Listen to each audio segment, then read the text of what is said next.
پیارے بچوں، میں آپ کی ٹیچر ہیرا صدیق۔ آج کا جو ہمارا لیکچر ہے وہ کیا ہے؟ توحید۔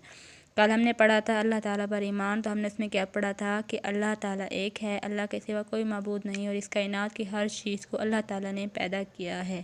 تو بچے آج کا جو ہمارا لیکچر ہے وہ کیا ہے؟ توحید پہ۔ توحید کا جو لفظ ہے وہ وحدت سے نکلا ہے، اور اس کے معنی ہیں اللہ تعالیٰ کو ایک ماننا، یکتا جاننا۔ توحید کے معنی اللہ تعالیٰ کے ایک ہونے پر یقین کرنا ہے، یعنی اللہ تعالیٰ کو واحد، یکتا اور ایک ماننا اور ایک جاننا ہے۔ اور اللہ تعالیٰ کی ذات و صفات میں کسی غیر کو شریک نہ کرنا ہے۔ صفت کی جمع یعنی خوبیاں۔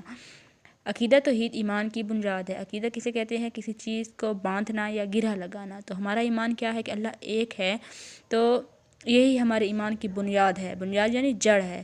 اسلام میں اس کی سب سے زیادہ اہمیت ہے۔ تمام انبیاء علیہ السلام یہی تعلیم لے کر دنیا میں آئے، یعنی کہ یہی کہ اللہ ایک ہے، اللہ کے سوا کوئی معبود نہیں۔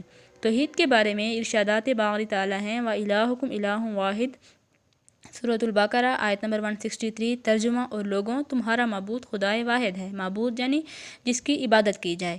لَيْسَ كَمِثْلِهِ شَيْءٌ، سورۃ شعراء آیت نمبر 11۔ ترجمہ: اس جیسی کوئی چیز نہیں۔ ضروری ہے کہ تمام مشکلات و مصائب میں صرف اسی پر بھروسہ کیا جائے۔ مشکلات مشکل کی جمع ہے اور مصائب مصیبت کی جمع ہے، یعنی ہمیں صرف اللہ ہی پر بھروسہ کرنا چاہیے اور اسی سے مدد مانگنی چاہیے۔ بھروسہ یعنی اعتماد، اور اسی سے مدد طلب کی جائے، جیسا کہ سورۃ الفاتحہ میں ہے، إِيَّاكَ نَعْبُدُ وَإِيَّاكَ نَسْتَعِينُ، سورۃ الفاتحہ آیت نمبر 4۔ ترجمہ: اے پروردگار، ہم تیری ہی عبادت کرتے ہیں اور تجھی سے مدد مانگتے ہیں۔ اگر ہم کائنات کے نظام پر غور کریں تو سورج ہر روز مقررہ وقت پر طلوع اور غروب ہوتا ہے۔ ستارے اپنے اپنے راستوں پر ایک دوسرے سے ٹکرائے بغیر چلتے رہتے ہیں۔ چاند کی منزلیں مقرر ہیں، موسم بدلتے اور لوٹ کر آتے رہتے ہیں۔ یہ سارا نظام خود بخود نہیں چل رہا، یقیناً کوئی ہستی ہے۔ ہستی یعنی کوئی ذات، کوئی وجود ہے جو اس نظام کو چلا رہی ہے۔ اگر اس کی خدائی میں کوئی اور اس کا شریک ہوتا تو کبھی نہ کبھی کسی نہ کسی بات پر اختلاف ضرور ہوتا۔ اختلاف یعنی جھگڑا، یعنی کہ اگر اس کائنات میں اللہ تعالیٰ کے سوا اور بھی معبود ہوتے تو کائنات کا نظام درم برم ہو جاتا، جیسا کہ خود قرآن مجید میں اللہ تعالیٰ فرماتے ہیں، لَوْ كَانَ فِيهِمَا آلِهَةٌ إِلَّا اللَّهُ لَفَسَدَتَا، سورۃ الانبیاء آیت نمبر 22، کہ اگر اس کائنات میں زمین و آسمان میں اللہ کے سوا اور بھی معبود ہوتے تو دونوں تباہ ہو جاتے۔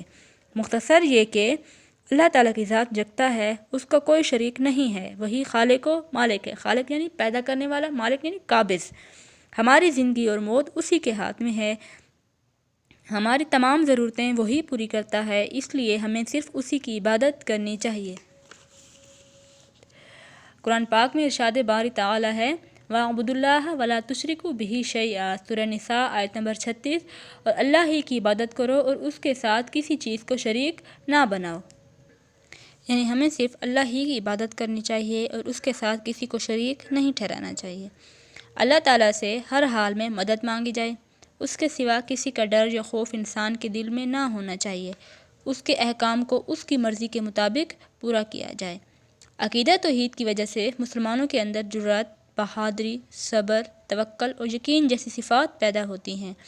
جرأت یعنی بہادری ہی کو کہتے ہیں، شجاعت، صبر، تحمل، برداشت، توکل یعنی بھروسہ، یقین، صفات یعنی خوبیاں پیدا ہوتی ہیں۔ عقیدہ توحید کے ماننے والوں میں اتحاد، مساوات اور اخوت جیسی خوبیاں بھی پیدا ہوتی ہیں۔ اتحاد یعنی اتفاق، مساوات یعنی برابری، اخوت یعنی بھائی چارہ، یعنی مسلمان کے دل میں دوسرے مسلمان کے لیے محبت اور ہمدردی کا جذبہ پیدا ہوتا ہے۔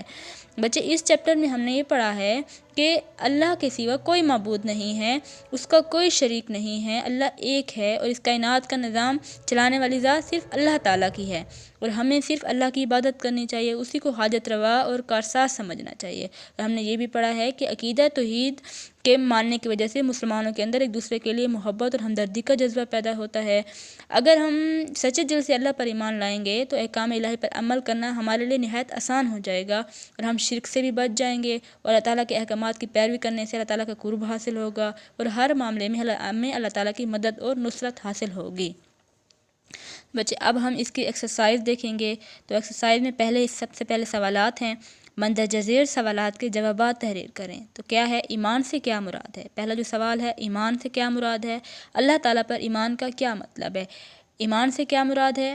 اب ایمان کے معنی ہیں یعنی کہ ایمان سے مراد مان لینا، دل سے تسلیم کرنا، یعنی حق کو حقیقت جان کر اس پر یقین قائم کر لینا ہے۔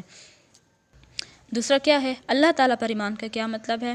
اللہ تعالیٰ پر ایمان سے کا مطلب یہ ہے کہ اللہ تعالیٰ کو ایک ماننا، یکتا جاننا، اس کی ذات صفات میں کسی غیر کو شریک نہ کرنا، اور اس بات پر یقین لانا کہ کائنات یعنی سورج، چاند، ستارے، سیارے وغیرہ کو پیدا کرنے والا اللہ تعالیٰ ہے، اور کائنات میں موجود ہر چیز اس کے حکم کی پابند ہے۔ ان سب باتوں پر ایمان لانا اللہ تعالیٰ پر ایمان لانا کہلاتا ہے۔ توحید کے لغوی معنی کیا ہے؟ توحید کے لغوی معنی ہے اللہ تعالیٰ کو ایک ماننا، یکتا جاننا، واحد جاننا، اور اس کی ذات و صفات میں کسی غیر کو شریک نہ کرنا ہے۔ عقیدہ توحید سے کیا مراد؟ عقیدہ توحید سے مراد اس بات کو زبان سے اور سچے دل سے ماننا کہ اللہ تعالیٰ ایک ہے، اللہ کے سوا کوئی معبود نہیں، اس کے سوا کوئی عبادت کے لائق نہیں، وہ تمام کائنات کا خالق و مالک ہے، عقیدہ توحید کہلاتا ہے۔ عقیدہ توحید کی وجہ سے انسان میں کون سی صفات پیدا ہوتی ہیں؟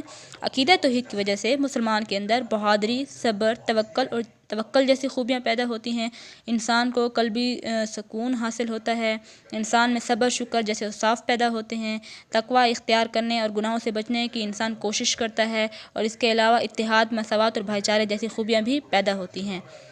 درست جواب پر درست جواب منتخب کر کے جملے مکمل کریں۔ ایمان کا مطلب ڈیش ہے۔ ایمان کا مطلب کیا ہے؟ یقین کر لینا۔